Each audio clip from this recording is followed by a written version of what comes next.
Some analysis from Shai Franklin, a partner at Gotham Government Relations. Shai joins us from New York. Thanks so much indeed for your time, Shai.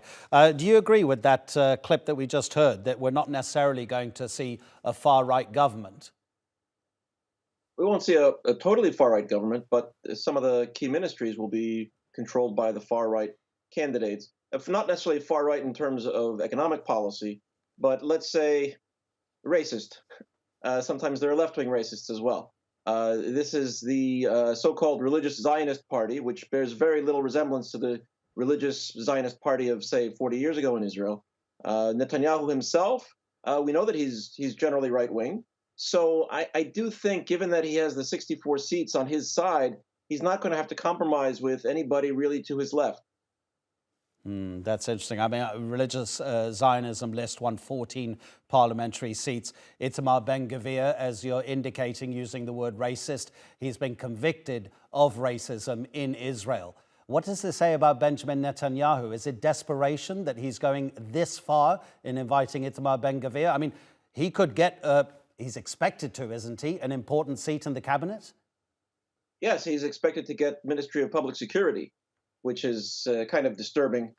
Disturbing for people who care about public security, and disturbing for people who would like to make Israel look good in the United States or in the European Union or in the United Nations. It says that Netanyahu himself, look, his background is fairly right-wing. He's had people like Ehud Barak in his cabinet before. Ehud Barak was a labor leader, so he can get along with people. He had, in fact, Yair Lapid in the government with him a few years ago. So he can get along, but somebody who's not right-wing is not going to threaten to annex the West Bank in a credible way. When Netanyahu said a few years ago that he was going to annex the West Bank, it was understood to be a real credible threat, enough that the United Arab Emirates was willing to move forward with the Abraham Accords on condition that he not move forward with it.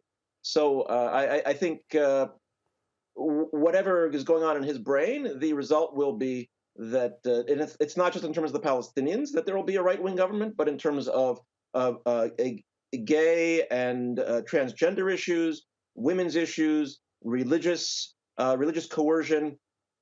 These are all going to be considerations. Freedom of speech. Part of what Netanyahu was on trial for is manipulating public opinion and basically trading favors to get better coverage. So the control of the press is going to be a concern. It's a movement away from democracy. It's still a democracy, but it's moving more in the direction of, I would say, autocracy or populism, which doesn't mean rule by the people. It means appeal to popular fears.